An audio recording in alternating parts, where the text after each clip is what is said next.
Non. Ok, alors on avait le dernier cours, on avait expliqué un peu comment ça marche la parnassa au niveau de ce que la Torah le présente. On avait expliqué un peu la théorie avec un peu de pratique, comme ça on a expliqué comment ça marche. Et maintenant, on va voir. Je vais vous faire un petit résumé de ce qu'on avait dit. On avait dit comme ça que tout ce qui est décidé on avait dit la raison pour laquelle un homme il doit aller chercher sa parnassa. On voit d'Adam Rishon que depuis le moment où il a fauté, il a reçu la malédiction à la sueur de ton front, tu mangeras ton pain. Donc on voit que c'est quoi la règle? C'est la faute, elle crée l'effort. L'effort qui est la parnassa. La sueur du front d'une personne, comment il va chercher son pain, c'est par rapport à la vera qui a été faite. Donc c'est-à-dire nous-mêmes, comment ça marche? Plus il y a d'avérotes et plus le pain est dur à aller chercher. Non, ça peut être facile, mais il n'y a pas de bracha. Il peut y avoir la quantité, mais s'il n'y a pas de bracha, alors c'est un argent qui est malsain et qui amène pas du tout de bonnes choses, etc.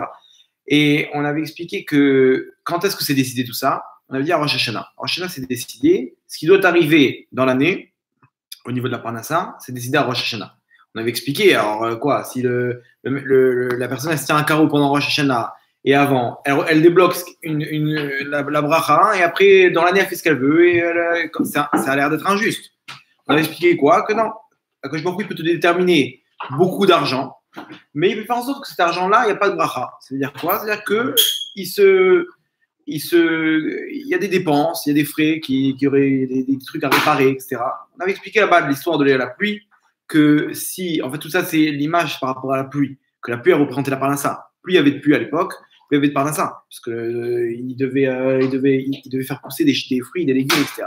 Et le mec, dans son jardin, il avait que des pommes de terre, il récupérait ses pommes de terre, il allait au marché, il les vendait, il avait de l'argent pour 6 mois. Donc, il n'y a pas de pluie, il n'y a pas d'argent. Donc, c'est de ça qu'il vivait. Donc, la pluie, c'est la représentation matérielle de la parnassa qui est descendue par Hachem sur le Ham Israël. Donc, maintenant, comment on fait? Si on a passé un bon Rosh Hashanah, donc Hachem, il a décrété forcément beaucoup de pluie. Très bien. Si maintenant, on sort du droit chemin, alors qu'est-ce qu'il fait Hachem? Il fait en sorte que cette pluie-là, où elle tombe dans la mer, où elle tombe d'un coup, ce qui fait que c'est pas bon pour les plantes. Pendant 3 jours, il pleut, ça les étouffe, ça les trucs, et ça les noie. Et automatiquement, cette pluie-là, même s'il y avait une quantité, ça ne m'a servi à rien. Par contre, inversement, si la personne a fait tchouva pendant l'année, on l'a décrété peu de pluie. Cette pluie-là qu'on l'a décrétée, il y aura la bracha. C'est-à-dire que le peu de pluie, il va arriver juste avant, entre 2 éclaircies. Donc ça va permettre que la photosynthèse il y aura tout le développement, et il peut faire des grosses pommes de terre, des gros fruits et légumes avec très peu de pluie. Et inversement, avec beaucoup de pluie, il peut faire rien du tout.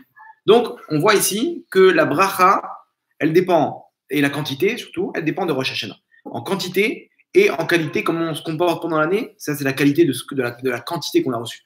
Ou en bien ou en mal. D'accord. Maintenant, de là, on avait dit quoi? Donc, tout ce que tu fais, c'est fixé. Maintenant, toi, c'est pas en travaillant plus que tu vas débloquer plus. C'est-à-dire, c'est pas une règle, comme on avait expliqué, comme par exemple la musculation. Le mec, plus il fait d'heures, plus il va être musclé. Là, non. Ça dépend pas du nombre d'heures de travail. On peut voir ça, qu'il y a des gens qui peuvent travailler du matin au soir. Bon, à la fin, c'est des galères. Et d'autres, le mec, 2 coups de téléphone dans la journée, 2 coups de tampon, c'est un avocat. Hop, on lui présente des trucs, il prend 1% sur chaque truc, il regarde deux contrats, il fait un coup de tampon. En 2 heures de temps, il fait 20 000 shekels. L'autre, il galère pendant 2 mois pour faire 20 000 shekels. Tu vois bien qu'il y a pas, ça dépend pas du nombre de la quantité, ça dépend pas du nombre d'heures. C'est une règle qui est basée selon ce qui a été fixé à Rosh Hashanah. Non, si lui, il a été fixé beaucoup, même s'il travaille peu, il va recevoir ce qu'il faut. S'il travaille plus, il ne peut pas débloquer plus que ce qui a été prévu. C'est décrété, c'est décrété. De quelle manière c'est décrété? C'est entre tes mains. De la bonne manière, de la mauvaise manière, etc. D'accord. Maintenant, par rapport à ça, donc on avait dit, il y avait aussi, par exemple, au Mazal, si le mec il a fait tout ce qu'il faut pour pouvoir améliorer sa parnassa, si jamais il n'y a rien, c'est que ça vient d'en haut. C'est-à-dire quoi? Tout vient d'en haut. Mais que ici, c'est une réparation qu'il doit faire d'un ancien Gilgoul, où là-bas il a fauté, et avec l'argent, donc il doit revenir en étant pauvre. Il doit revenir en étant pauvre, mais ça, c'est qu'à la fin on voit qu'il a tout essayé, ça n'a pas marché. On peut dire peut-être que c'est ça. Mais maintenant, malgré tout, la Gemara, elle donne des conseils. La Torah, dans la Gemara, le Zohar, la Halakha, etc., on donne des conseils comment débloquer la parnassa. Quels sont ces conseils-là? il y a plusieurs qu'on va maintenant, on va développer. Le premier conseil que la Gemara donne, le principal, on va dire, c'est le maaser. Le maaser, c'est donner la dîme, je ne sais pas si ça se traduit comme ça, de donner 10% de nos biens, de ce qu'on reçoit, à des institutions de Torah ou de Beth Knesset ou des pauvres. C'est quoi? C'est en fait de donner 10%, de s'associer avec Hachem. Mais c'est quoi? C'est pas 50-50. Hachem te dit donne-moi que 10% et on est associé. À qui je donne? À toi? Non, moi j'ai des représentants dans ce monde-là, tu leur donnes à eux. C'est quoi? C'est ceux qui s'occupent de la Torah, de maintenir les intérêts d'Hachem, qui sont la Torah, etc. Et aussi les pauvres, que sans ça, eux, il a été décrété qu'ils doivent être pauvres, mais on a des mises-votes de les aider. Donc on te dit, voilà, c'est tout un système où toi tu leur donnes, tu les aides, tu fais une mitzvah, eux doivent recevoir, et par cet intermédiaire-là, toi et moi, on est shoutaf, on est associés. Ok. Mais sur ça, Kadosh Baruch Hu, il dit, celui qui donne le maaser, il y a une promesse, on va développer un peu comment ça marche. Il y a une promesse que celui qui donne le maaser, Kadosh Baruch Hu, il lui promet qu'il va s'enrichir. C'est une promesse. Bon. Premièrement, on voit que c'est pas tout le temps le cas. Il y en a qui ont donné le maaser déjà. Et on voit que ça n'a pas marché. Il n'y a pas eu tout de suite des résultats. Oh, alors tu me dis quand? Si c'est dans 10 ans. Alors, moi, je vois. Ne promets pas. Dis-moi, il y a une ségoula que celui qui donne le maaser, c'est bien pour la parnassa. Donc, mais là, tu me promets comme si que Hachem, il tape du poing sur la table et nous dit vas-y, donne, n'aie pas peur, je te couvre.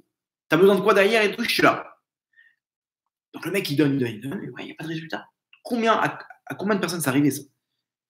Alors maintenant, si une personne me dit regarde, écoutez, j'ai donné ma maaser, mais j'ai rien débloqué. Je ne suis toujours pas enrichi, au contraire, j'ai perdu. Alors moi, qu'est-ce que je vais faire? Je vais comparer. D'un côté, on a une promesse d'Hachem qui est écrite dans la Gemara. Donc, la Gemara, c'est ce qui a été transmis depuis Hachem à Moshe, la Torah orale, okay, qu'on a mis à l'écrit. C'est la Gemara. Ça, il y a plusieurs choses dans la Gemara qui nous montrent que c'est bien divin, quoi. Il n'y a pas lieu de remettre en question. Oui, mais qui me dit que la Gemara, c'est bien Hachem qui l'a transmis? Peut-être c'est Moshe Rabbeinu qui c'est pas une équipe de rabbanim, ils ont mis à l'écrit des idées comme ça. Non, il y a des choses comme ça, on avait déjà parlé de ce sujet-là, où on nous prouve que ce qui est écrit dans la Gemara, ça ne peut pas être un homme qui l'a écrit. Tous les histoires des poissons, les trucs. On va pas, c'est un sujet en soi, mais ici, il y a des celui qui veut, il y a le livre du Rav Zamir Cohen, La Révolution. Là-bas, il explique tout, il démontre noir sur blanc comment ça marche. Maintenant, la Gemara, elle nous dit quoi? Elle nous dit tu mets le maaser, tu t'enrichis. Très bien. Maintenant, l'autre, il me dit à quoi à côté? Il me dit moi, j'ai mis maaser, je ne me suis pas enrichi. Qui on croit? Moi, j'ai plus tendance à croire à la Gemara. Alors, mais lui, alors peut-être qu'apparemment, il a mal fait le maaser. Et c'est ça le problème, c'est que le maaser, on ne sait pas comment donner. Il y a plusieurs conditions pour remplir ce qui s'appelle être donné le maaser. Les gens croient donner 10%, etc. Machin. Mais il y a plusieurs conditions, on va voir c'est quoi. Et à partir de ce moment-là, la personne, si elle a rempli toutes les conditions, c'est du sûr, pas à 100%, mais à 1000% qui s'enrichit. C'est du sûr. Pourquoi? Parce que c'est la Gemara qui dit. Moi, je crois en ce que dit la Gemara. Et Hachem, s'il voulait ne pas faire dépendre ça d'une promesse, ne promets pas. Alors, laisse-moi les choses vagues. Tu viens à partir du moment où tu promets, ici, c'est dangereux. Parce que si ça n'existe pas, ça ne se produit pas, les gens ils vont douter. Alors, Hachem, il a intérêt à nous rapprocher de lui, pas à nous écarter. Donc, soit tu promets pas, soit tu promets et ça marche vraiment. Donc, c'est quoi? Alors comment des fois ça marche pas? C'est qu'on fait mal les choses. Donc, c'est ce qu'on va développer maintenant. Alors, la Gemara qui parle de ça, je vais vous faire le développement maintenant, quelles sont les conditions. La Gemara qui nous parle de ça, c'est la Gemara dans Ta'anit, la page tête à Amoud Aleph. Là-bas, comme ça, il y a une histoire. Rabbi Yochanan, c'était un des grands de l'époque, il marchait dans la rue. Et comme ça, la Gemara nous raconte. Et il rencontre un enfant, le fils de Resh Lakish. Resh Lakish était son copain de. Il était mort à ce moment-là, mais c'était son copain d'études, son compagnon d'études. Et il le voit. Maintenant, qu'est-ce qu'il lui dit? Qu'est-ce que tu as appris au Talmud Torah? Donne-moi un passage que tu as appris au Talmud Torah. Il lui dit quoi, le petit? 7-8 ans, il devait avoir. Il dit Aser te Aser. On a pris ce passage-là. Dans la Torah, il y a un passage qui nous dit Aser, t'es aser. C'est-à-dire, aser, c'est de donner 10%, tu donneras 10%. Je ne peux pas traduire littéralement, quoi, mais aser, t'es aser, c'est 10%, tu donneras 10%. Ok. Oui. On a doublé un peu le. De là, pourquoi Hachem, quand il a écrit la Torah, il nous a doublé ce mot-là pour te dire aser, donc donne 10%, bishvil, shetit hacher, afin que tu t'enrichisses. Aser, t'es aser, ne lis pas aser, t'es aser, donne 10%, tu donneras 10%, mais 10%, t'es aser, lis-le, tit hacher, enrichis-toi. C'est-à-dire 10% afin de t'enrichir. Comme ça, la Gemara, elle fait l'explication de ce terme qui est doublé dans la Torah. Ok, donc le petit, il lui dit au Rav, il dit, ça veut dire quoi ce pasouk? Qu'est-ce que tu penses de ce pasouk? Alors le Rav lui répond. Rabbi Yochanan, il lui dit quoi? Aser, bishvil shetit hacher. C'est ça la dracha du pasouk. C'est ça l'explication du pasouk. Alors le petit, il lui dit quoi? C'est possible ça? C'est possible comme ça que tu donnes le 10%, tu t'enrichisses? Le Rav, il dit quoi? Vas-y, teste. Teste Hachem. Si t'as dit teste. Et qu'est-ce qu'il lui répond? Il se dégonfle pas. Il dit, mais attends, c'est mouta, c'est permis de tester Hachem. Pourtant, il y a écrit dans un autre pasouk que ça sourd. L'otenasu et Hachem elokechem. Ne testez pas Hachem votre Dieu. C'est un pasouk de la Torah qui te dit, attention, ne viens pas dire, mais, allez, tu sais quoi, je te mets au défi Hachem. Voilà, montre-moi. Si maintenant tu montres tel et tel signe, je fais tchouva. Non, tu n'auras aucune réponse. C'est au contraire, tu as fait un sourd maintenant. Pourquoi pour qui tu prends de tester Hachem? On ne vend pas des tapis ici. Tu veux, tant mieux. Tu veux pas, tu comprendras plus tard. Tu reviendras encore un Gilgoul et un autre, un troisième, etc. Pas de problème. On n'a pas Hachem, il a tout le temps. Mais ne viens pas, toi, mettre, comment ça s'appelle, des deadlines, comme on dit, à Kadosh Baruch Hu, ligne rouge. Maintenant, le petit, il ne s'est pas dégonflé. Il dit, mais attends, c'est permis de tester Hachem. Il lui dit, écoute bien, toutes les choses au monde, c'est interdit, sauf le maaser. Pourquoi? C'est un pasouk. Il y a écrit dans, je vous lis pasouk, il y a écrit dans le, est-ce que je l'ai noté ce pasouk?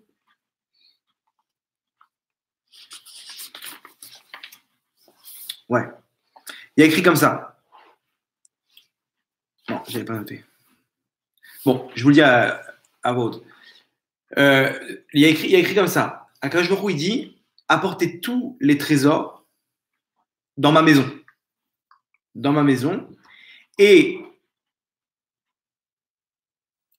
testez-moi, Bechenina Bezot, testez-moi dans ça, testez-moi dans cette chose-là, si je ne vais pas vous ouvrir les écluses du ciel, et vous donner la bracha et déverser sur vous la bracha, ad blidai, jusqu'à que vous, ad blidai, jusqu'à qu'il n'y ait plus de comment ça s'appelle, d'arrêt, sans interruption, quoi.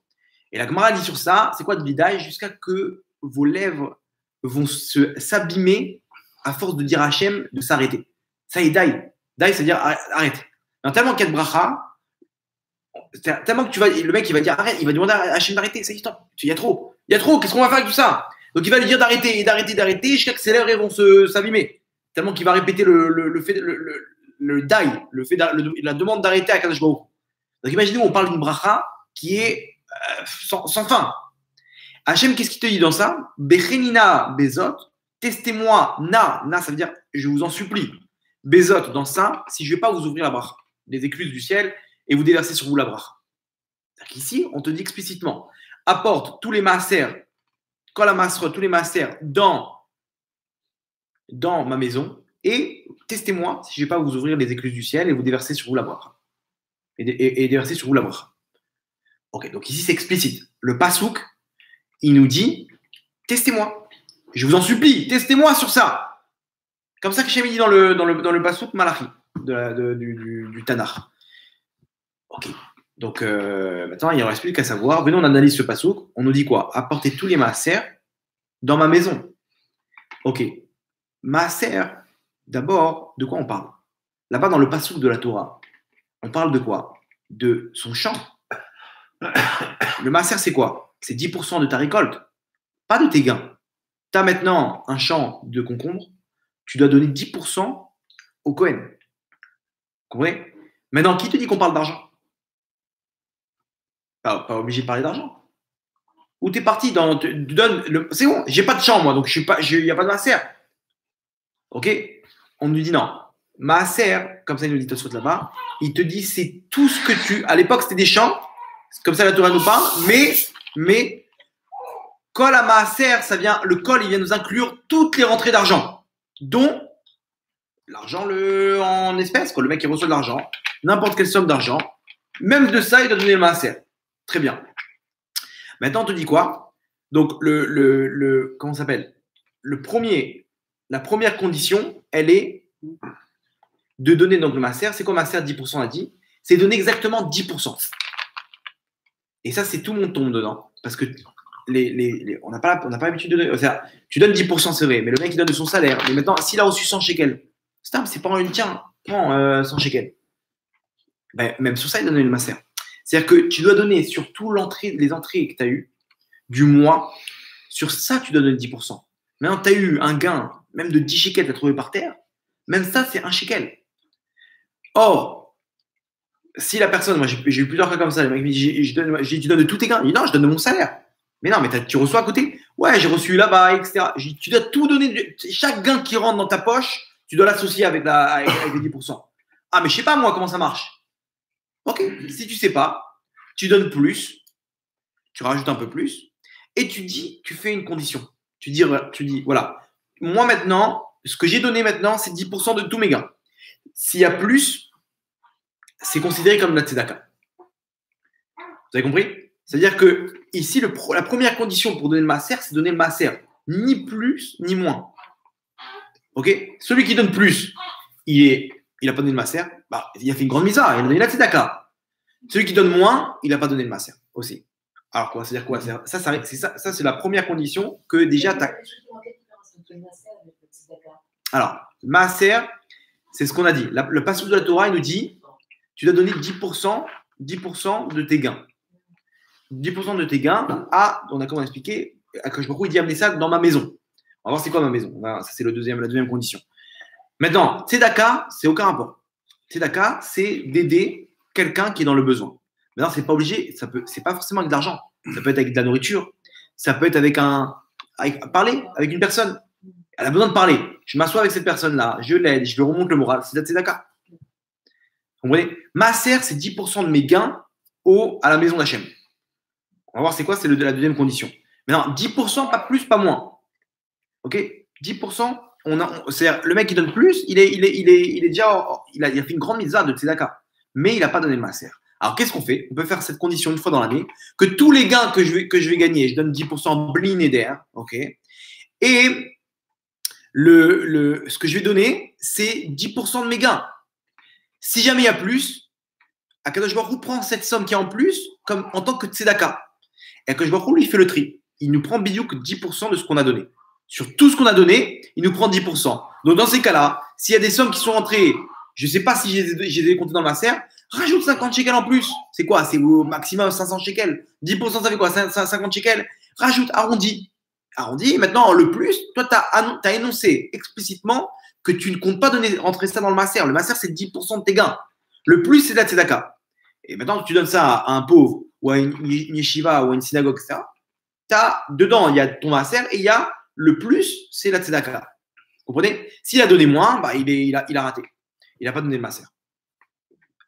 C'est selon la Kabbalah, hein, selon la Kabbale, il y a un sod, il y a un secret dans ce truc-là. Pourquoi 10% d'Afka, etc. Ok. Mais on ne va pas rentrer dans ça, c'est un peu compliqué. Ça, c'est la première condition. Première condition, déjà, avec 80% des gens, ils ne sont pas dans cette condition. C'est très dur. Les gens, ils donnent comme ça, ils ne font pas attention. Il y a des gars qui rentrent à droite, à gauche. Il ne parcourt pas son compte bancaire. Des fois, il a reçu 20 shekels là-bas parce qu'ils lui ont donné un truc, je ne sais pas, des intérêts ou des machins qui sont. Et il n'a pas fait attention. Il a raté. Donc, qu'est-ce qu'il fait? Le mieux, rajoute un petit billet, histoire de dire bon, combien j'ai pu avoir d'entrées qui m'ont échappé dans mon compte en banque? Peut-être que, je sais pas, peut-être 500 shekels, 400 shekels, je sais pas. En tout. Des petits trucs à droite à gauche, comme ça, il récupère. Peut-être 500 shekels, je sais pas. C'est quoi? Viens, on donne 50 shekels. Allez, en plus. Et il fait cette condition une fois dans l'année, ça suffit. Maintenant, dès qu'il va donner l'argent, automatiquement, dans le ciel, ils vont lui prendre 10%, le 10% de ses gains. Et le reste, ça va compter comme la tzedaka. Donc, il leur a donné 10%. Ça, c'est la première condition. La deuxième condition, à qui tu donnes? Alors, on a dit dans le passouk, je ne sais pas si vous vous rappelez, que je il a amené tous les massers dans mes trésors, dans ma maison, pardon, dans ma maison, et testez-moi dans ça si je ne vais pas vous ouvrir les écluses du ciel et déverser sur vous la bracha. Maintenant, la question, c'est quoi la destination de cet argent-là? Hachem, il a dit dans ma maison. C'est quoi la maison d'Hachem? Sur les yeshivot. Ouais, mais là, dans le contexte là-bas du passouk, on parle de quoi? On parle du Beth Amikdash. Quand Hachem dit ma maison, c'est le Beth Amikdash. C'est-à-dire quoi? C'est-à-dire que ton maaser, normalement, il devait servir à quoi? Pour entretenir le Beth Amikdash. C'est quoi? Les Lévim, les Kohanim. Là-bas, il y avait, je ne sais pas combien de familles de Kohanim. Ils se faisaient des milouim. C'est-à-dire ils avaient des gardes. Pendant 3 semaines, c'était telle famille de Kohanim qui s'occupait du Beth Amikdash. Pendant 3 semaines, le mec, il quittait son travail, il quittait sa femme, ses enfants, etc. Et il lui fallait de l'argent. Comment je fais, moi pendant 3 semaines, je ne vais pas travailler. J'ai pas comment ça s'appelle, l'URSSAF, je ne sais pas comment ça s'appelle, ces trucs-là. Il n'y a pas, c'est que c'était pas à l'époque. Tu n'es pas là, tu meurs de faim. Il y a sa femme. Alors, qu'est-ce qu'on fait? On lui dit non. Donner pour qu'on puisse entretenir les Kohanim, les Lévim, ceux qui s'occupent de l'entretien même du Beth Amikdash. Le nettoyage, il faisait automatiquement. Là-bas, il y avait un vent qui nettoyait tout. Il n'y avait pas une poussière au Beth Amikdash. Ça, c'est le rêve de chaque femme dans son, dans son foyer. Là-bas, il y avait un vent. Il y avait un des miracles. C'est quoi qu'il y avait un vent qui nettoyait tout le Beth Amikdash. Là-bas, tu marchais pieds nus là-bas. Tu ressortais tes pieds. C'est-à-dire, tu regardais en dessous, il n'y avait rien. Lisse, comme il y avait un miracle là-bas. Il n'y avait pas une seule mouche qui rentrait là-bas. Il y avait plusieurs miracles alors que là-bas, il y avait des shritotes, il y avait du sang, etc. Ça devait être rempli de mouches. Il y avait de la viande, etc. Ils faisaient là-bas dans les corbanotes, les sacrifices. Il n'y avait pas une seule mouche. Pas une seule mouche. Là-bas, les serpents, ils ne piquaient pas. C'était vraiment quelque chose de spécial. Bref. Mais aujourd'hui, c'est quoi la maison d'Hachem? À l'époque, c'était le Beth Amikdash, les Kohanim. Qu'est-ce qu'on considère aujourd'hui comme le Beth Amikdash et les Kohanim? Alors, il y a marqué comme ça, la Gemara a dit que depuis que le Beth Amikdash a été détruit, Akadosh Baruch Hu, il se trouve dans ce qu'on appelle Beth Amikdash Me'at, un petit Beth Amikdash, qui est synagogue et les lieux de Torah, synagogue et yeshiva. Donc, la maison d'Hachem aujourd'hui, c'est ça. Maintenant, ceux qui s'occupent aujourd'hui, les Kohanim, c'est qui les Kohanim aujourd'hui? Comme ça, il dit le Rambam. Le Rambam, donc il y a 800 ans, hein, c'est pas... Il dit comme ça. Il dit que les Kohanim, ils sont exemptés de faire l'armée. Pourquoi? Parce qu'ils servent ils servent Hachem. Et là-bas, ils reçoivent donc comment ça s'appelle, la trouma, les masrot, ce qu'on parle de masrot, etc. Tous les Kohanim ne font pas l'armée. À l'époque. Parce qu'ils s'occupaient chacun son rôle. Ils s'occupaient du côté spirituel. Et ils sortaient pas. Il y avait un qui partait avec eux, le Kohen Meshiach s'appelle. Il partait avec eux en guerre, mais sinon, il n'était pas tour. Il n'était pas tour de faire la guerre. Et là-bas, le Rambam, je vous ramène de mémoire, mais normalement, dans les mots, c'est un peu mieux. Et donc, il ramène là-bas dans Ilchot Yovel, Shemitah ve Yovel, là-bas, la dernière halakha de celui qui veut voir après. Donc, là-bas, il nous dit comme ça, celui qui est dans les Kohanim, ils n'ont pas de part dans l'âme Israël. Vous savez que les Kohanim, c'est les seuls qui n'avaient pas de territoire en Israël. Réhouven, ils avaient une part. Shimon, Yehuda, Binyamin, tous, ils avaient une part. Quand ils sont rentrés en Israël, on leur a dit, voilà, vous, c'est de tel endroit à tel endroit, c'est là que vous installez. Les Kohanim et les Lévim, ils n'ont pas de part. Pourquoi? Parce que leur rôle, c'est de se trouver au sein de chacune des tribus du Ham Israël. Dans la tribu d'Yehuda, il y avait des familles de Lévim et de Kohanim. Dans la tribu de Shimon, pareil. Et eux, leur rôle, c'est au sein même de la tribu de s'occuper du côté spirituel de la tribu. Donc eux, ils étaient, et c'est pour ça qu'Hachem, il a donné un ordre de leur donner 10% à eux, pour qu'on puisse, eux, ils s'occupent du côté spirituel, mais ils auraient dû aller travailler. Alors pour ça, c'est comme une collecte, qu'eux, ils s'occupent de ce que nous, on ne peut pas, parce qu'on travaille. Très bien. Le Rambam, il continue et dit, aujourd'hui qu'on n'a plus le Beth Amikdash, tout celui qui se consacre à Kadosh Baruch Hu à 100%, il est considéré comme un Lévi. Un Lévi. Et lui, il n'a pas de part. Sa part, c'est à Kadosh Baruch Hu. Et lui aussi, il reçoit le maaser, il n'est pas tour de l'armée, etc., de tous ces trucs-là. Il est exempté de la guerre et tout. Et il est Kodesh Kodashim. Tout celui, comme ça, il dit que son cœur, il le tend à servir Hachem. Il sent comme ça qu'il a envie, il sent comment ça s'appelle, il sent qu'il a envie de consacrer sa vie à ça, et quand il prie, il arrive à rester longtemps, il a envie d'étudier, il fait des études de ça, il a envie comme quelqu'un qui fait des études de médecine, lui a envie de connaître c'est quoi la Torah, etc. Ce qu'on a aujourd'hui, quoi? C'est quoi aujourd'hui? Les kolélim, les yeshivot, c'est des gens qui étudient du matin au soir, c'est ce qu'on appelle aujourd'hui le Rambam. Nous, il appelle les Lévim d'aujourd'hui. Donc, ça veut dire quoi? Aujourd'hui, selon cette explication du Rambam, ok, c'est quoi aujourd'hui les Lévim? C'est pas forcément un Lévi sur cette Teudat Zehut qui s'appelle Lévi, c'est quelqu'un qui est entièrement consacré à Hachem. Que lui, il s'occupe du côté spirituel du Ham Israël. Donc, de la même manière qu'à l'époque, le Maser leur servait à ces Lévim qui s'occupaient du Beth Amikdash, aujourd'hui, pareil, ceux qui s'occupent du petit Beth Amikdash d'Hachem, qui est Yeshiva, etc., eh ben, c'est à eux qu'on doit donner leur Maser. Premièrement. Deuxièmement, le Radbaz, comme ça, il ramène, les pauvres. Les pauvres, c'est considéré, c'est comme la maison d'Hachem. C'est-à-dire quoi? C'est eux qu'Hachem il a instauré de leur donner Maser pour pouvoir les subvenir à leurs besoins. Ils ont eu un problème, et ils ont des besoins. Donc, on a une mitzvah de les aider. Deux choses. Donc, à qui on doit donner le Maser aujourd'hui? Pauvres et tout ce qui est Torah. Tout ce qui est la maison d'Hachem. Synagogue. Alors maintenant, aujourd'hui, synagogue, il n'y a pas des gens qui sont, comment ça s'appelle? C'est un lieu de prière, c'est vrai, mais c'est pas quelque chose qui est, comment ça s'appelle? C'est-à-dire, dans la méadrine, on a la yeshiva. Pourquoi? Parce que là-bas, c'est vraiment, dans une synagogue, il n'y a pas des gens qui sont du matin au soir là-bas. Il y a le Chazal, il vient là-bas pour les prières. Il y a, comment ça s'appelle? Le Rav, il vient le matin, il prie avec eux, etc. Dans un collège, une yeshiva, là-bas, les gens, ils étudient du matin au soir. Donc, c'est les vrais lévim qui sont consacrés, vraiment, du matin au soir. Ceux-là, c'est la méadrine de la méadrine. Généralement, ils sont pauvres. Donc là-bas, celui qui donne le maaser, il est sûr d'avoir rempli la deuxième condition dont on a parlé à 100%. La madrine de la madrine. Le reste, synagogue, regarde s'il y a des cours de Torah. Si c'est ça, mais dans ton maaser, c'est pas simple. Alors, le problème, c'est quoi? C'est qu'aujourd'hui, on donne un peu à n'importe qui. Quelqu'un qui tape à la porte. Tu veux lui donner, donne, mais pas de ton maaser. Tu sais pas, tu sais c'est qui, il a ramené une feuille avec, voilà, c'est pour telle autre chose, etc. Et un mec qui vient avec une bouteille de vin, voilà, elle a été bénie par le rab, machin, etc. Il faut la tzedaka et tout. Tu dis, bon, tu lui donnes un petit truc, histoire au cas où, mais pas de ton maaser, parce que si jamais il ne fait pas partie de ça, donc on n'a pas rempli la deuxième condition qui est quoi? De donner ça. Dans ma maison, Hachem dit. Mais on a décrit c'est quoi la maison. Aujourd'hui, c'est quoi? C'est synagogue, Beth Midrash, yeshiva, et ceux qui tuent la Torah, et les pauvres. Voilà, ça, c'est la maison d'Hachem. Si c'est en dehors de ça, ton maaser, tu l'as pas donné. Tu as donné la tzedaka. Maintenant, aujourd'hui, il faut se méfier. Il y a des gens, on ne sait pas d'où ça sort. Le mec, il va savoir Yirmiyahu Hanavi, le prophète Yirmiyahu, lui, il priait pour que son argent qu'il donnait en tzedaka, elle tombe sur des bonnes personnes.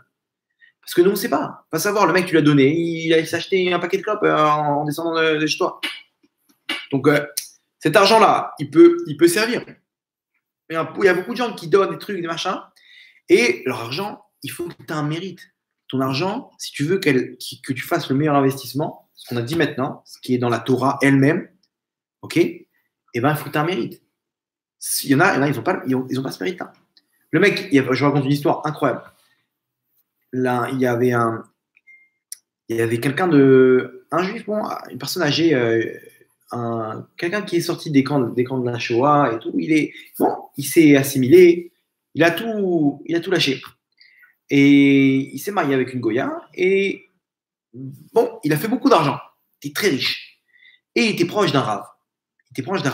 Il voulait faire tchouva, mais il n'arrivait pas. Il voulait se rapprocher d'Hachem, mais il n'arrivait pas.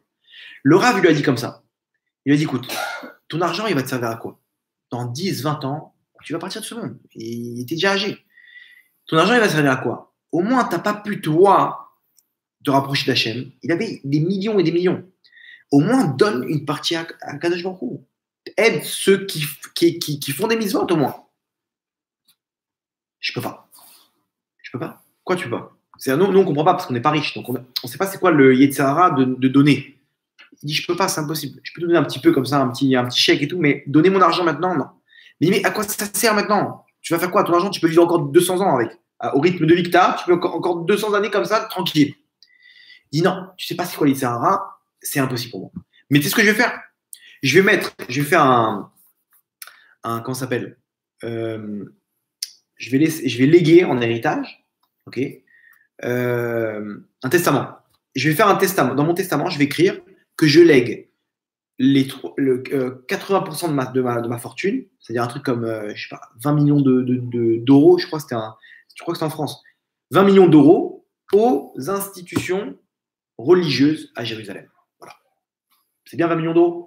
C'est magnifique. Mais pourquoi pas maintenant? Donne-moi, c'est quoi, un petit peu, chaque an, chaque année. Non, c'est ça ou rien. Le Rav dit bon, d'accord. C'est toi qui décides. Je te donne mon conseil. Juste avant de mourir, il appelle le Rav. Il dit je t'en prie, maintenant je sais pas où je vais aller, etc. Aide-moi.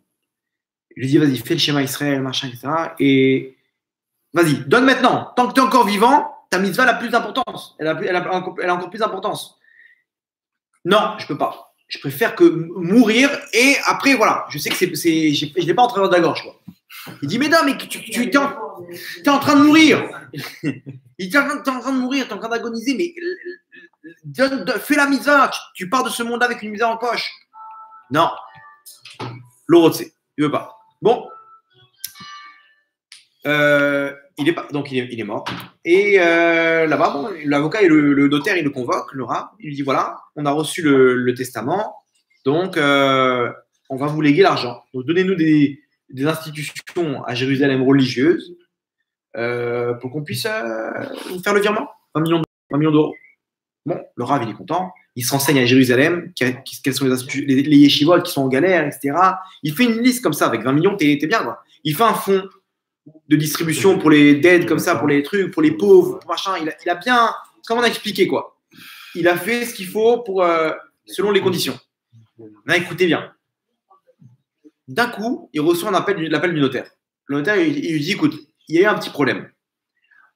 Les institutions religieuses de Jérusalem, les autres religions, ils se sont manifestés. Ah oui, pourquoi? Ah, parce que ça n'a pas été connu. Ah oui, attends. Toi, tu dis quoi? Lui, il est juif. Mais lui, toute sa vie, il s'en fichait de la religion juive. Puisque la preuve, c'est qu'il s'est marié avec une non-juive. Et est-ce qu'il respectait la religion? Non. On a des témoins qui ne faisaient pas Shabbat, ils ne mettaient pas les tefilines, etc. Donc lui, c'était quoi sa kavana? C'est-à-dire son intention quand il voulait donner aux institutions religieuses? Se racheter. Non, lui, c'est quel genre d'institution religieuse? Venez, on voit qui il était pour comprendre à qui il veut donner. Alors le Rav, il leur dit, mais ça ne va pas. C'est moi-même qui lui ai fait signer ça. Il dit peut-être qu'il était mal au point à ce moment-là quand il a signé, mais lui, il a dit institution religieuse. Maintenant, lui, toute sa vie, il a vécu comme un chrétien. Donc, c'est normal que ça revienne aux institutions religieuses de Jérusalem, de la chrétienté. Et comme ça, ils sont passés en jugement. Et le juge là-bas, il a tranché que c'est l'église de Jérusalem qui doit remporter le butin. 20 millions d'euros de tzedaka à l'église de Jérusalem. Là-bas, les monastères, là-bas, ils ont refait tout le tour en or là-bas grâce à lui. Imaginez-vous les 20 millions d'euros. Mais alors, c'est quoi le truc?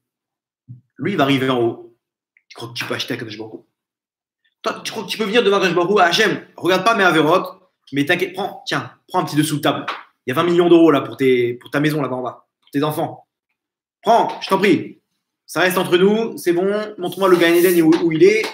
Tu crois que tu peux soudoyer à Kadosh Baruch Hu? Kadosh Baruch Hu, il te fait un scénario, ton argent, il n'arrive pas comment ça s'appelle? Au bon endroit. Et pourquoi? Parce que d'où tu mérites maintenant de venir. Imaginez-vous ce que c'est 20 millions d'euros que pendant des jours et des jours, comme ça, les gens, ils vont étudier grâce à toi. Ça veut dire quoi? C'est-à-dire que c'est des milliards et des milliards et des milliards. C'est une usine à mitzvot. Chaque yeshiva, ils étudient du matin au soir. C'est une usine de mitzvot. Toi, tu viens quand tu investis dedans. C'est comme la bourse. Une yeshiva, c'est ce qui est le plus coté. Toi, tu mets ton argent là-bas. Donc, automatiquement, comme ils étudient du matin au soir, ils sont 200 là-bas. Donc, tu as mis dans une usine qui fabrique beaucoup de mitzvot. Donc, ton investissement, il fait des fruits. Quand tu as mis dans une synagogue, tu as mis dans une institution là-bas, tu ne sais pas d'où ça sort. Tu ne sais pas ce que tu fais, les fruits. Mais non, ça dépend de toi. Ça dépend de si tu mérites ou pas. Tu peux tomber sur la bonne personne ou pas. Et là, lui, en l'occurrence, toute sa vie, il a fait des avérotes. On ne peut pas juger, attention, les gens qui sortent de la Shoah, etc. Mais tu ne peux pas venir à la fin de ta vie comme ça. Allez, Baruch Hashem, voilà, j'ai envoyé le billet à la fin. Il est où le Gan Eden? C'est pas comme ça. Tu peux pas soudoyer. Maintenant, alors quoi? Alors lui, il n'a pas mérité. il n'a pas mérité. Ces 20 millions d'euros, ils ont fini, malheureusement, au Mauvais Endroit. Ça, imaginez où dans les gens, ils vont faire la Vodazara sur son compte. Non seulement ça ne va pas l'aider, mais ça va le descendre en haut.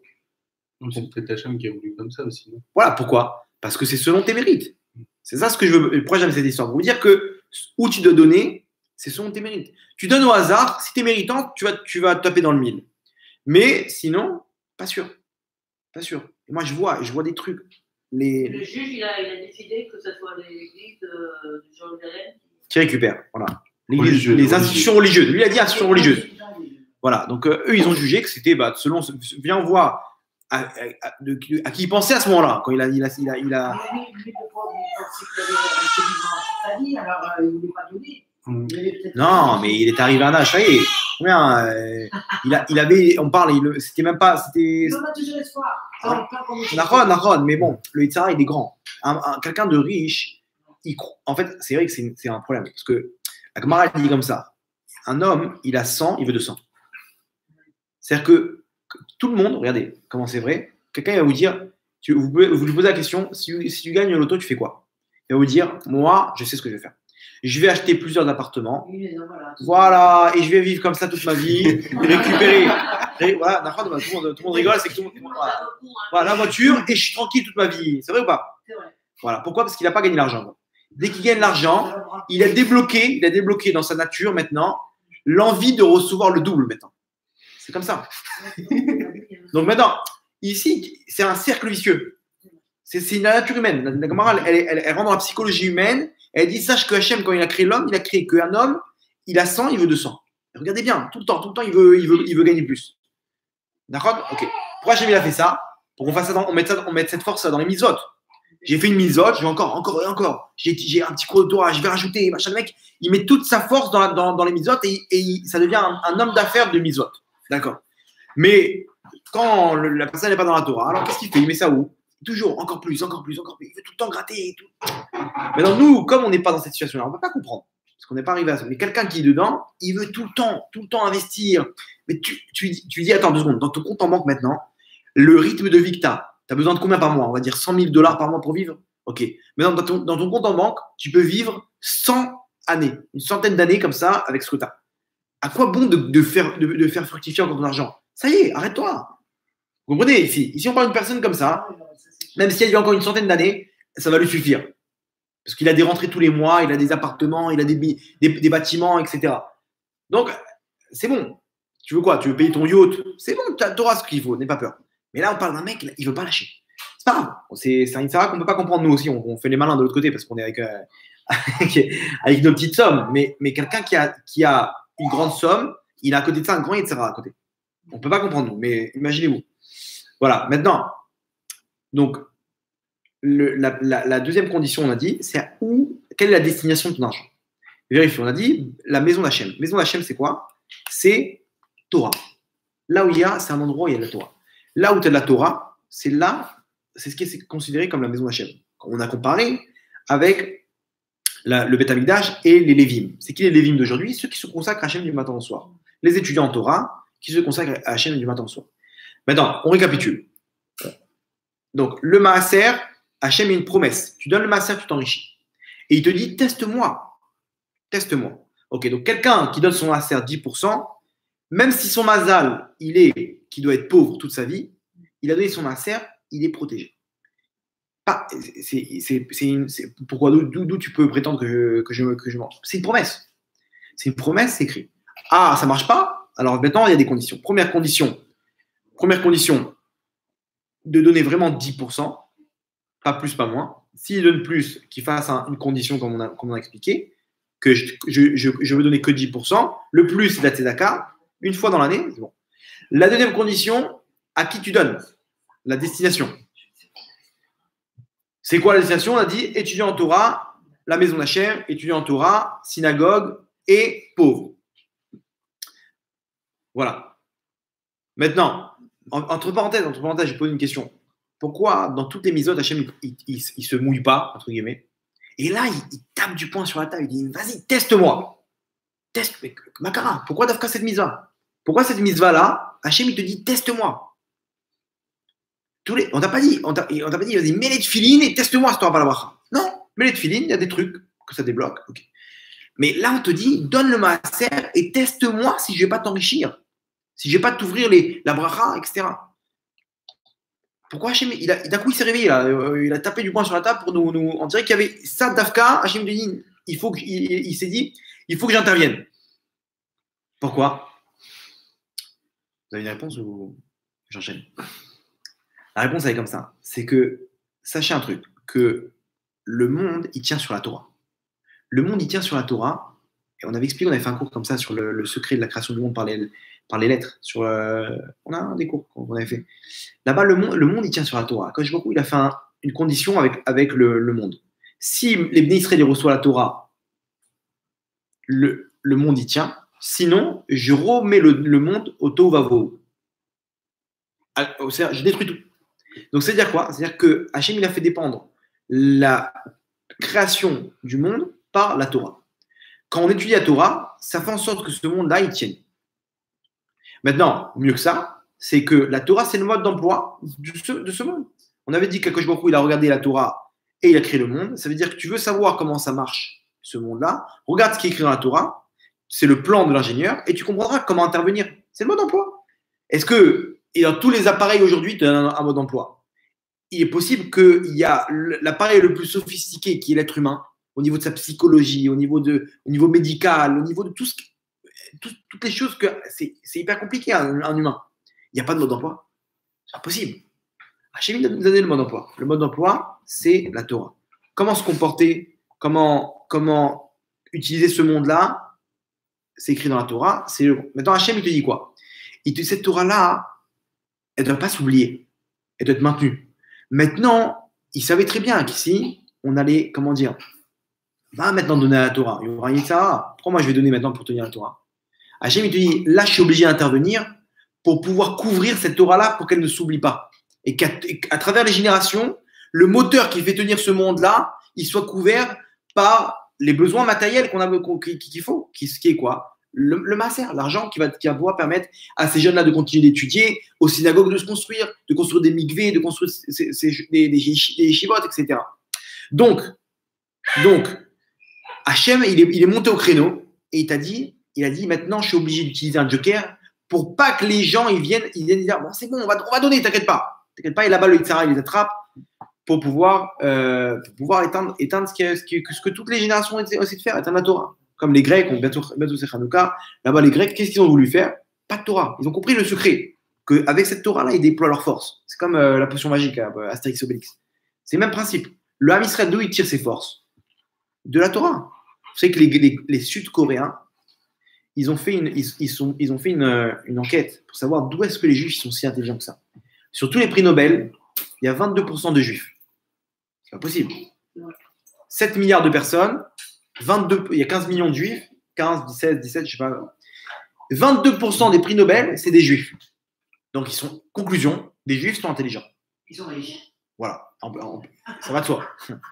S'ils sont intelligents, ils trouvent les failles à chaque fois et ils font ce qu'il faut. Bref, donc les Sud-Coréens, ils se sont dit, comment ça se fait qu'ils sont intelligents? Ils ont fait une enquête. Ils sont arrivés en Israël avec une délégation et ils ont essayé de chercher quelque chose de spécial qu'ont les Juifs. Et ils sont arrivés à la conclusion que la chose qui les rendait intelligents, c'est l'étude du Talmud. Je ne sais pas si vous avez déjà étudié la Gemara. C'est un casse-tête chinois. Casse-tête, c'est le cas de le dire. Casse-tête chinois, c'est hyper dur. C'est-à-dire qu'il y a des idées dans tous les sens, il faut remonter dans les trucs, qu'est-ce qu'elle dit la Mishnah, etc. Et attends. En premier, c'est la Torah, après la Gemara, après, c'est le la Torah écrite, c'est la Torah qu'on connaît, les 5 livres de Bereshit, avec les livres des Nevi'im, donc c'est Nevi'im, Ketuvim, les Shirachim, etc., les Teilim. Et de là découle la Torah orale qui se transmettait. Dans la Gemara, c'est la Mishnah. Dans la Gemara, c'est l'explication de la Mishnah. Comment la Mishnah est arrivée à cette conclusion, etc. C'est le laboratoire. On passe à l'analyse de la halakha et de là, on déduit tout ce qu'on a aujourd'hui comme halachot. Et c'est ça qu'aujourd'hui, même si j'ai un nouvel objet, je veux savoir comment ça marche pour l'utiliser Shabbat, je vais trouver une idée similaire dans la Gemara pour pouvoir déduire de ça pour mon système à moi. Et je pourrais créer de nouvelles halachot. Mais toujours basé sur ce qu'on a comme outil qui est Torah, Nevi'im, Ketuvim, Gemara. Et le Tanar, c'est autre chose. C'est Nevi'im, Ketuvim. Tanar, c'est les initiales de Torah, Nevi'im, Ketuvim. Torah, c'est les 5 livres. Nevim, c'est Shmuel, tous les livres des Nevim. Ketuvim, c'est quoi? C'est Shirachirim, Teilim, livre de Ruth, etc. De Ruth.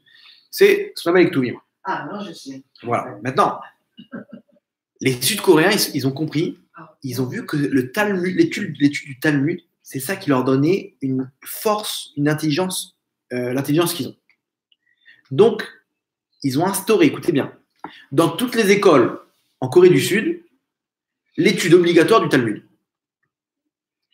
Incroyable. Ça veut dire quoi? Ils ont l'histoire, les maths, la géographie et le Talmud. Toutes les écoles, hommes, femmes, tout le monde. C'est-à-dire là-bas, vous rentrez là-bas où tu dis, tu connais Abaye, bien sûr. Rabbi Abaye, je connais. Ils ont traduit tout le chasse en sud-coréen. Ok. Maintenant, ce qui est triste, c'est que selon un rapport de l'ONU, quel est l'État, quel est le pays qui a le meilleur résultat à l'école?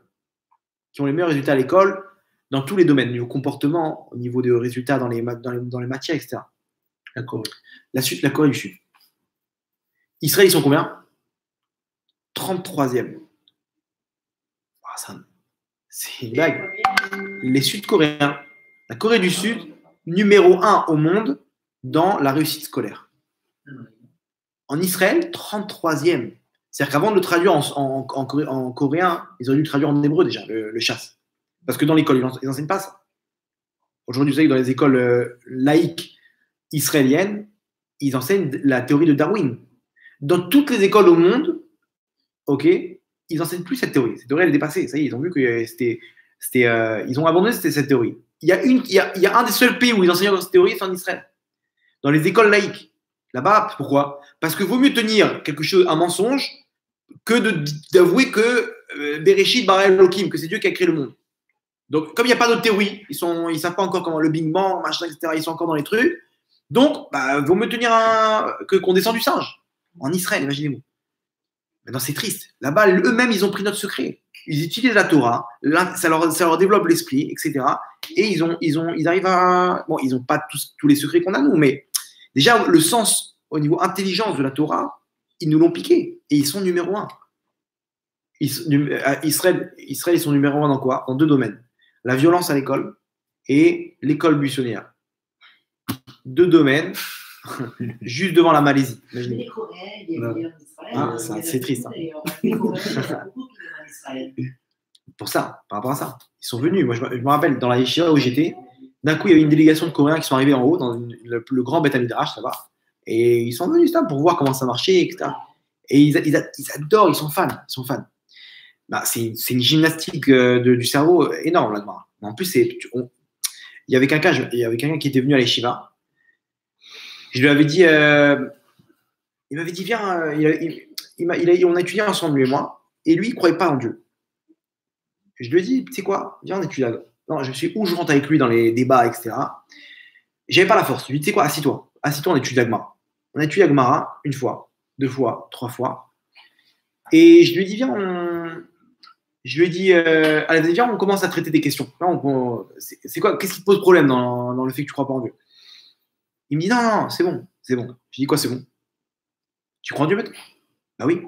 Je dis, d'où? Il dit, mais attends, t'as vu ces textes-là? Quelque chose d'aussi parfait, où tout s'emboîte l'un dans l'autre, ça peut être que divin. Il m'a dit, c'est pas un homme qui a écrit ça. La Gemara, c'était un chacham, il était très chacham.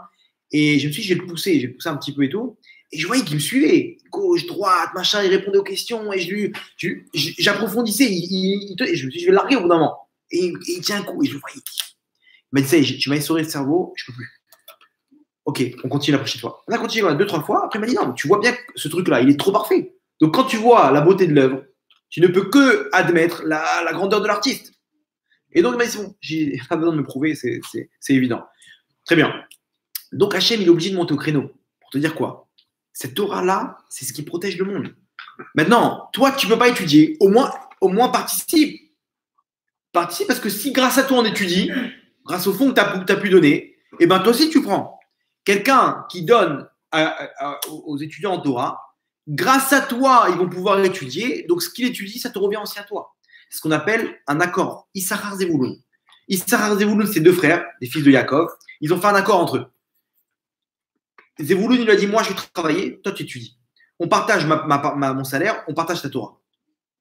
C'est bon? Marché conclu ou pas? Moi, je ne suis pas capable. J'arrive pas à rester assis toute la journée. Mais je suis un mec de terrain. Toi, tu es quelqu'un qui aime la Torah. Donc, tu m'enseignes un petit peu comme ça le matin, on étudie ensemble. Tu continues. Moi, je prends le bateau, je pars à la pêche et on partage.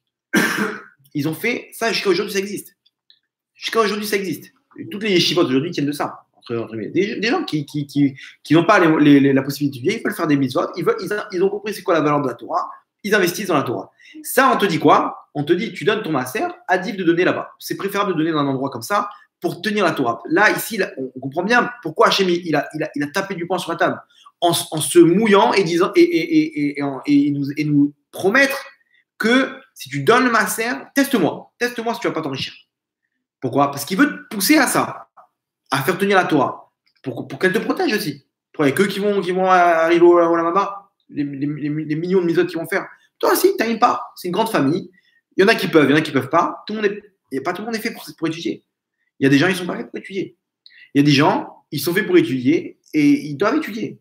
Il y en a, ça dépend de la neshama que le bonhomme a reçue. Le Rachel, plus ça va, plus la religion monte. Bien sûr. Avant, nous, les parents faisaient la religion, mais pas de traitement. Et maintenant, plus ça va, les jeunes, le Rachel rentre dans la synagogue, que ce soit les femmes ou les hommes. Tout le monde est au prochain. Ils sont tous en train de lire. Regardez, c'est simple. Quand l'État d'Israël a commencé, il y avait 400 étudiants en Torah. Il y avait, malheureusement, il y a beaucoup de Aliyah de l'URSS, donc c'était des bolcheviks qui n'avaient rien de Torah. Il y a eu beaucoup de gens qui sont montés après la Shoah, qui ont abandonné, beaucoup d'Ashkénazes. L'État d'Israël était fondé sur des gens qui n'étaient pas religieux. Par des gens qui n'étaient pas religieux. Et Léat, regardez aujourd'hui dans quelle vie on vit. C'est-à-dire dans n'importe quelle synagogue, il y a des cours de Torah, du matin au soir. Combien ils sont d'étudiants en Torah aujourd'hui? 60 000. De 400, on est passé à 60 000. Je vous pose la question, quelle est la meilleure situation? Celle qu'il y avait à l'époque quand il y avait 400 étudiants ou quand il y a maintenant 60 000? Aujourd'hui, regardez aujourd'hui dans quel état on vit. On est dans puissance militaire. C'est-à-dire que la puissance militaire dans laquelle on est arrivé, ça ne dépend pas de l'intelligence, de trucs, de tsahal, des victoires. Parce que sachez que la guerre de 6 jours, c'est une guerre qui n'est pas enseignée dans les écoles de stratégie militaire. Tout le monde est d'accord de dire qu'ici, comment dire, c'était pas. Comment il s'appelle Rabin, il disait mais et Hachem Aitazot. Lui-même, qui n'était pas croyant en Dieu, il a dit ça vient d'Hachem. On n'a rien fait. On avait raconté comment c'était passé un jour, on avait expliqué c'est des miracles du début à la fin. Comment là-bas, les avions, ils ont attaqué, ils ne sont pas fait abattre par les trucs, parce qu'à ce moment-là, juste à ce moment-là, 1 heure avant, ils avaient débranché l'artillerie aérienne. Toute la DCA égyptienne, ils l'ont débranché. Pourquoi? Parce qu'il y a une visite surprise du général de l'armée de l'air égyptien. Maintenant, comme il sait que les Arabes, c'est des bourricots, il s'est dit, attends, ils vont m'abattre mon avion. Donc, il a débranché tous les radars et tous les trucs pendant 1 heure. C'était exactement le moment qui serait la chose d'attaquer avec ces 400 avions. Regardez les derniers missiles qu'ils ont envoyés, là, les 400. Voilà, ils ont dit, les Arabes, il y a trop de croyances et tout ça, et à Hachem. Et c'est pour ça qu'on gagne à chaque fois le Hachem. Et qu'on reste. Voilà, ça, il faut être fou pour ne pas avoir la main d'Hachem. Rien que la dernière confrontation, là, rien que ça. C'était une épreuve extraordinaire. Voilà, on voit comment sur 400 missiles, il y a eu un Arabe qui est mort, le bus, ils sont descendus juste avant. C'est incroyable. Bon, faut pas être. Ici, on voit bien. Maintenant, en dehors de ça, regardez au niveau technologie, à quel niveau on est arrivé. C'est-à-dire qu'aujourd'hui, Israël est devenu une nation prisée par tous les grands pays. Ils sont arrivés à un niveau où, dans la génération de demain, Israël est son numéro 1 sur tous les niveaux. Vous savez pourquoi? Parce que les guerres de demain, ce n'est pas des guerres d'avion. C'est des guerres informatiques. Exactement. Demain, ils bloquent un système informatique dans un pays. Comme tout le pays est informatisé, aujourd'hui, tout est relié en réseau. Le pays, il retourne au Moyen-Âge. Maintenant, ils ont des défenses énormes. Mais c'est qui les numéros 1 en attaque? Cybersécurité, c'est les Israéliens. Ils ont 20 ans d'avance sur les autres. 20 ans d'avance sur les autres. Il y avait un terroriste aux États-Unis. Il voulait faire une attaque, il avait travaillé là. Ils ont récupéré son iPhone. Il avait un code, il avait des codes. Ils voulaient le craquer les codes pour pouvoir pour prendre les informations du téléphone. Ils ont demandé le FBI, ils ont essayé, ils n'ont pas réussi. Ils ont demandé à Apple de leur débloquer de l'intérieur. Ils leur ont dit non, on ne peut pas. Demain, nos clients, ils ne vont plus avoir confiance en nous. On ne peut pas. Et c'est vrai, on n'a pas le droit. On n'a pas le droit de faire ça. Ils ont dû faire appel à une entreprise israélienne, à Petah Tikva, 800 000 $ de facture pour leur débloquer l'iPhone. Et ils leur ont débloqué. En 1 heure, c'était fini. C'est le FBI, ils ont des cracks là-bas. Ils étaient incapables de débloquer. Ils ont pris une entreprise privée israélienne. Ça, c'est sans parler ce qu'il y a dans l'armée. Ça, c'est privé. Imaginez-moi, dans l'armée, il y a des unités là-bas, ils rentrent là-bas en Iran du matin au soir, ils leur tapent toutes les informations, ils les bloquent, ils leur mettent des bâtons. Pourquoi la centrale nucléaire? Ça fait 15 ans qu'ils parlent de cette centrale nucléaire iranienne. Plus que ça. Mais je crois les mecs. Ils en parlent, ils disent que c'est les Israéliens qui sont les plus forts en informatique. Voilà, ils sont. Mais non, une centrale nucléaire, en 3 ans, c'est bouclé. Ça fait 15 ans, 20 ans, ils sont dessus. Avant de faire l'ALIA, il y a 12 ans, 13 ans, je me rappelle, il y avait encore cette menace de l'Iran, la centrale nucléaire. 12 ans après, encore, ils sont. Quel rapport? Pourquoi? Parce qu'ils les bloquent tout le temps, ils leur bloquent les centrifugeuses, les machins, ils leur mettent des virus. Les guerres de demain, c'est ça. Donc, ça veut dire quoi? C'est-à-dire que quand on va arriver à ce niveau-là, ils auront déjà d'avance sur tout le monde. Ils enseignent à tout le monde. Les avions, on croit que ça va. Demain, il n'y a plus d'avions. Pourquoi risquer d'envoyer des avions alors qu'on peut envoyer un missile qui fait exactement le même travail que l'avion? C'est qui le numéro 1 en missile au niveau attaque et défense? Israël. Pourquoi? Parce qu'ils étaient tellement attaqués qu'ils ont dû développer un système de défense. Donc eux, ils ont un bouclier. Ah, c'est pas les Américains qui ont envoyé le dôme de fer? Ils ont financé, ils ont... Ouais, non, c'est israélien ça. Ah, c'est ça. Ils n'ont pas besoin de ça, les États-Unis. Ils ont des trucs. Mais ici, donc, maintenant, demain, c'est que des missiles. Si tu n'as pas une protection comme ils ont Israël, donc tu es en l'air. Donc, vous voyez comment ça, c'est quoi? Cette réussite-là, elle dépend de quoi? Elle dépend de comment ça s'appelle? Des avérotes qui sont faits dans le Israël ou des mitzvot. C'est sûr que c'est pourquoi? Parce qu'il y a un engouement de Torah, de tchouva, etc. Et c'est un klal. Plus il y a de Torah, plus il y a d'essence dans le monde. Plus le monde il fonctionne bien. Et plus Israël y reçoit. Et regardez, aujourd'hui, on arrive à un niveau où la bracha, elle ne s'arrête pas. C'est que de la bracha, que de la bracha. Pourquoi? Parce que les gens, de plus en plus, ils font tchouva. Il y a de plus en plus de Torah dans le monde. Il y a de plus en plus de Torah. Aujourd'hui, les Torah box, machin, et tout. Voilà. Rien que ce cours-là qu'on fait, il est diffusé. Il est diffusé, c'est encore de la Torah. Je ne sais pas combien, 30 personnes, 40 personnes, 50 personnes, c'est encore des gens. À l'époque, c'était impossible, ça. Il n'y a pas de. Donc, Hachem, c'est pour ça maintenant, entre parenthèses, pourquoi pourquoi il a dû promettre ici que celui qui donne le maaser, il va s'enrichir. Et qu'on peut le tester. On peut le tester. Il y avait comme ça, j'avais raconté cette histoire déjà. Il y avait un mec en plein cours comme ça, il a dit, moi je vais tester Hachem. Plein cours comme ça, le même cours que je vous fais maintenant, un rav il a donné un cours comme ça, il expliquait combien le mec pouvait tester Hachem. Et il y en a un, et le rav il a dit, maintenant, et le rav il a dit, celui qui veut tester Hachem, qu'il le fasse, il n'y a pas de problème. Le mec il a dit, moi je veux. Si c'est moutard, si c'est permis de tester Hachem, moi je veux le faire. Ok. Donc ils ont pris le pari. Lui c'est un avocat. Ok. Il a pris le pari de tester Akadosh Baruch Hu. Ils lui ont dit, regarde ce que tu vas faire. Tu vas dans 1 an, donc tu prends sur toi toutes les conditions, et dans 1 an, tu lui dis ce qui s'est passé.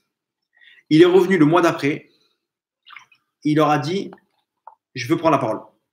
Pas besoin de parler, pas besoin d'attendre 1 an, c'est bon. J'ai déjà eu la réponse. Quoi? Raconte-nous. Alors il la raconte. Moi, en tant qu'avocat, je touchais à peu près 9 000 shekels par mois. C'est ce que je touchais. Quand j'ai pris sur moi de donner le maaser, j'ai commencé le maaser, au bout de 2 semaines, j'ai reçu un contrat que c'était une affaire, en fait, qui pouvait me donner la possibilité de gagner ce que je gagne en 1 an dans cette affaire-là. On a travaillé pendant 1 semaine non-stop, et au prochain, voilà. J'ai déjà, ce que je gagne dans l'année, je l'ai déjà reçu. Maintenant, il va continuer dans le mois. Tous les mois, gagner de l'argent, etc. C'est bon, je me suis enrichi. Il est revenu 1 mois après pour leur dire, j'ai testé, ça a marché. Il a fait toutes les conditions, il a donné à une yeshiva, etc. Et il a 10% pile. Hein. Il était avec sa calculatrice, machin, dès que ça rentrait, il notait comme dans son petit carnet. il donnait un peu plus au cas où, etc. Il a fait la condition qu'on a dit et ça a marché. Mamash, il s'est enrichi. Ok, donc ça, Zélo Méchané ton mazal. C'est pas important quel mazal tu as, etc. C'est une promesse. Pourquoi? Parce qu'Hachem, il est obligé de sortir ce joker-là pour tenir la Torah. C'est tout. Cette Torah-là, Hachem, il a promis qu'elle n'allait pas s'oublier du Ham Israël. C'est la source de Torah. Donc, Hachem, derrière, il est obligé de venir, entre guillemets, se porter garant. T'inquiète pas, tu t'occupes de la Torah, tu seras gagnant. Ok. Attention, je vous dis tout de suite, c'est pas obligé de donner Maaser. Le Rav Ovadia Yosef dit, c'est un minag, une tradition, un bon minag, ok, c'est bien, mais c'est pas obligé. C'est-à-dire que celui qui veut prendre sur lui de donner Maaser, il dit Bli Neder. Pourquoi on dit ça? Parce que dans la Torah, l'ordre de la Torah, il est par rapport à la récolte. Mais nous, on a déduit par rapport à la Gemara que ça faisait effet à tous les gains que tu avais. Ça prenait effet sur tous les gains que tu recevais. Mais sinon, c'est pas de la Torah, c'est pas une mise de la Torah. C'est-à-dire que c'est pas parce que tu as donné Maaser que tu vas te faire une Avera. Non. Tu veux prendre sur toi, tu dis Bli Neder. Pourquoi? Parce que demain, j'ai pas envie, je peux m'arrêter. Tu prends pas sur toi mamache le truc. Mais c'est une tradition. C'est un bon minag. C'est un bon minag. Tu fais, tu sais que tu as Hachem avec toi. Hachem, il te dit, n'aie pas peur, pars à l'aventure avec moi. Tu veux te lancer, tu vas pas perdre. Et le mec, il prend le truc, plein d'émouna, il se lance. Hachem, il est avec lui. Maintenant, il y a plein de combines. On peut payer les écoles avec ça, on peut payer les machins avec ça. Ça marche. C'est considéré comme donner le Maaser. Mais ici, tu ne peux pas exiger la promesse. Si toi, la promesse, c'est quoi? C'est lance-toi, n'aie pas peur. Hachem te dit, jette-toi, n'aie pas peur, je te mets un filet en dessous. Maintenant, si le mec ne veut pas se mouiller, il ne peut pas exiger aussi la récompense, la promesse. La promesse, c'est si vraiment le mec il s'est lancé, il est parti. Il y a des combines. Par exemple, moi, je te donne mon Maaser, toi, tu me donnes ton Maaser. Sur ça, il a senti qu'il a fait confiance à Hachem. Non, tu t'es pas mouillé, t'as pas Hachem te dit, teste-moi, n'aie pas peur, fais-le, tu vas voir le résultat. Si le mec il le fait sans le faire, ou il contourne la loi, tu ne peux pas exiger derrière la promesse. Vous comprenez? C'est logique. Donc, il y a plein de combines. On peut donner le Maaser pour payer potes, machin. Ce que tu es obligé de payer, ça ne marche pas avec le Maaser. Mais ce que tu n'es pas obligé de payer, comme par exemple, il va acheter des tefilines. Il a prévu 2000 shekels. Maintenant, on lui a dit il y a une meilleure paire de tefilines à 2700 shekels. Il peut rajouter les 700 shekels de son Maaser. Les 2000, tu es obligé de les payer pour les tefilines. Mais le surplus, tu peux pas payer avec ton Maaser. Les écoles des enfants, s'il y a de la Torah là-bas, il peut Maaser. Il peut mettre de l'argent de côté pour le mariage de son fils. Comment? Tous les mois, son Maaser, il le met dans un compte. Quand son fils, il va pour se marier, il sort de sa maison. Donc, c'est quoi? C'est quelqu'un qui, c'est un pauvre. Il a pas de revenus, il n'a pas de maison. Enfin, il a peut-être des revenus, mais il n'a pas de maison, il n'a rien du tout. Donc, maintenant, tout le Maaser que j'ai mis toutes ces années, je peux lui donner. Donc, c'est des combines. Ça marche. Mais tu ne peux pas exiger la promesse de voir tout de suite ta richesse. Parce que pourquoi? Parce que il peut te faire une combine aussi. Tu dis, OK, toi, je vais te donner la promesse, mais dans 10 ans.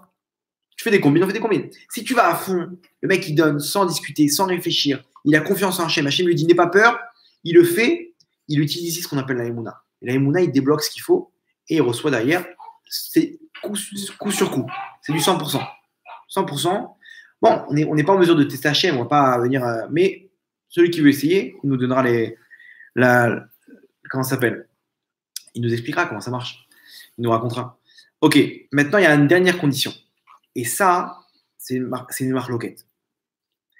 Le Maaser, là-bas, il y a écrit Aser te Aser, 2 fois. Le Shulchan Aruch, il dit que ça veut dire que tu dois donner 20%. Aser, donc donne 10%. Te Aser, encore 10%. Donc il y en a qui disent qui interprètent ce passouk-là en nous disant le Maaser, c'est pas 10%, c'est 20%.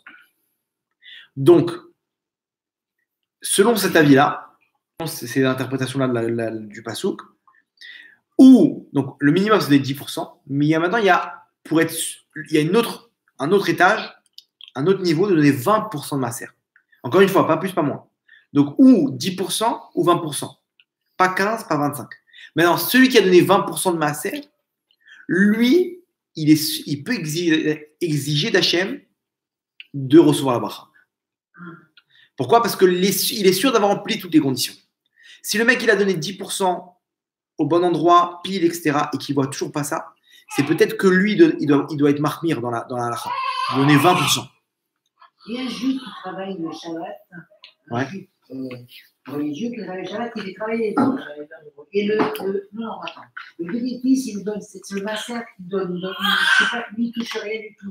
Il le donne, je ne sais pas comment ça se passe, mais il le vend à. Non, généralement, il s'arrange comme ça que sur l'argent qu'il gagne le Shabbat, lui, il touche rien. Non. Non. Et eux, ils sont. En fait, le manque à gagner, ils le déduisent de ce qu'eux, ils ont gagné dans la semaine. C'est une combine comme ça. Parce que je leur dis, voilà, vous avez gagné combien? Le Shabbat, vous avez gagné $2000, 2000 euros. Ben, c'est à vous. C'est-à-dire, sur les 10 000 euros qu'on a fait dans le mois, il y a, on va dire, 2000 euros qui ont été faits Shabbat. C'est sur ça que vous allez prendre votre salaire. Votre salaire, c'est quoi? C'est, on va dire, 1500 euros chacun. Et c'est quoi? C'est le master, ça ou... Non, sur ça, lui, il n'a rien touché, lui. Ah, d'accord. Je vous donne un exemple. Moi, j'ai un magasin. Ce magasin, il a fait 10 000 euros de rendement dans le mois.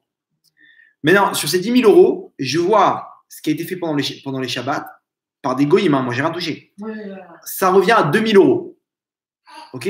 Moi, je leur dis comme ça. Eux, ils ont un salaire fixe de 1 500 euros. OK? Ils sont deux. Donc, c'est 3 000 euros à leur donner. C'est sur ces 2 000 euros du Shabbat que je vais les payer. Moi, je ne touche pas à cet argent. Cet argent-là, il est Shabbat, il n'est pas pour moi. C'est vous travaillez Shabbat, c'est votre argent que vous allez toucher. C'est-à-dire, en fait, il fait une combine où le Shabbat, il touche beaucoup d'argent et la semaine, il touche moins. Ça revient, il retombe sur leur pied, quoi, en fait. Il retombe sur leurs 1 500 euros. Mais en fait, moi, je n'ai pas touché d'argent Shabbat. Mais je n'ai pas perdu la clientèle, que machin. Bon, après, maintenant, le mec, ça, c'est une combine. Le mieux, tu fermes ton magasin Shabbat, Makara, mais t'inquiète pas. Hachem, il t'a dit, c'est lui il va pas te mettre des bâtons dans les roues. Il t'a pas dit, enlève une journée et bon, bah, débrouille-toi. Non, n'aie pas peur, je te coupe. Il est tellement religieux qu'il ne prendrait pas de l'argent, mais c'est pas possible. Ah ouais, donc c'est ça. Ils ont dû faire comme ça. Donc maintenant, la troisième condition, c'est 20%. 20%, ici, on atteint toutes les conditions. C'est pas obligé parce qu'il n'y a que 2 avis dans la halakha qui le dit, qui l'énonce, cet avis-là. Mais quelqu'un qui le fait, il est sûr et certain de s'enrichir. C'est-à-dire quoi? Sur le moment même, il va s'appauvrir parce qu'il aura enlevé 20% de ses rendements, mais il a changé le futur. Le futur, il est que au prochain, il ne manquera de rien et il aura la bracha. Pas forcément gagner au loto, on ne parle pas de ça. Bracha, c'est, tu vois, ta voiture, elle marche, tes trucs d'enfants, les machins, tu es heureux, tu vois, dans ta maison, tu as ce qu'il faut. Donc, maintenant, on a compris comment ça marche le maaser. Akadosh Baruch Hu, il est garant. Quand maintenant, on vous dit, maintenant, le mec, il va investir dans un appartement, on lui dit là-bas, il fait comment ça s'appelle? Il fait une étude de marché. Il va voir les avocats. Il dit, regarde, je vais acheter un appartement dans tel quartier. Tu me conseilles ou pas? Ce quartier-là, écoute, ils vont construire un canyon, c'est bien, machin, pour toi. Ok, il a les avocats avec lui. Il va demander au Kablan, il voit les trucs, il voit les investisseurs. Il voit, tout le monde lui conseille d'investir dans cet appartement. De mettre 1,5 million, 2 millions dans un appartement. Est-ce qu'il va le faire ou pas? Il a tout, il a des garants. Il a des gens qui l'ont conseillé. Ils lui ont dit, tu vas gagner une tonne. Là-bas, ce quartier-là, il va faire au moins 20% dans les deux prochaines années. Tu vas acheter un appartement 1 million. Dans 2 ans, il va valoir 1,3 million, etc. Investis, n'aie pas peur. Il va le faire, d'accord? Maintenant, imaginez-vous, Hachem lui-même, il te dit, investis dans ça. Le maaser, tu fais ça. Moi, je suis garant. Mieux que ça. Moi, je suis garant que cet argent-là, il va faire des fruits. Vous avez compris? Donc ici, on a les conditions, 3 conditions, on récapitule. Première condition, c'est de donner une bidiouk le maaser, 10%. OK? Et pas qu'une partie de mes rendements, j'ai donné 10%. Non, s'il y a 10 shekels que j'ai pas donné encore, j'ai pas rajouté 1 shekel, donc de ce maaser de ces 10 shekels-là, je ne l'ai pas rajouté, je n'ai pas donné le maaser. Donc, on rajoute un peu plus au cas où, on fait la condition qu'on a dit pour pouvoir faire en sorte qu'Hachem fasse le tri dans ce qu'on a donné. Deuxième condition, à qui je donne? À qui je donne ce maaser-là? On a dit la maison d'Hachem, c'est ceux qui sont du matin au soir, qui s'occupent d'Hachem, les étudiants en Torah, ou même une synagogue. C'est mieux. La mère de la Madrid, c'est les étudiants en Torah. Un pauvre aussi, ça marche. Un pauvre. Généralement, ceux qui étudient la Torah, hein, ils ne touchent pas beaucoup. Ils ont une petite bourse de 2000 shekels. Ils sont pas, on va dire, ils sont considérés comme des pauvres, généralement. Qu'est-ce qu'on appelle pauvre, en fait? À partir de quoi on est Pauvre, c'est quelqu'un qui a, comment dire, il est pas, il peut pas faire ce qu'il veut. C'est-à-dire, il a, dans son compte en banque, il y a 2 types, en fait. Il y a Ani et Evion. Un pauvre et un Evion, c'est un genre de misérable. Genre, si on traduit littéralement. C'est quoi Ani? C'est quelqu'un qui n'a pas de quoi manger. C'est-à-dire, il a de quoi manger. Mais bon, il fait les fonds de tiroir pour pouvoir acheter de la viande. Il achète du poulet parce qu'il n'a pas de viande. Ça, c'est quelqu'un qu'il lui arrive un truc, il est en l'air. Il n'a rien dans son compte en banque. Il n'a pas encore 15 000 dans son compte en banque. Il n'a pas une voiture. Il n'a pas de maison, rien du tout. Il a loué, mais il galère pour manger, pour trouver à manger, pour s'acheter la note. Ça, c'est un peu. Ça peut être maintenant pour aller au marché, pour aller faire ses courses. Pas forcément qu'il a rien dans son placard. Il a, mais pas le seuil minimum d'une famille normale. Un Ivion, c'est quelqu'un qui lui manque un confort. Ça peut être quelqu'un maintenant qui n'a pas de voiture ou quoi que ce soit et que lui, il galère par rapport à ça. L'aider dans lui donner une voiture, c'est la tlaka. Mais c'est pas aider un pauvre, parce qu'il n'est pas pauvre. Il lui manque une. Vous comprenez? Quelqu'un qui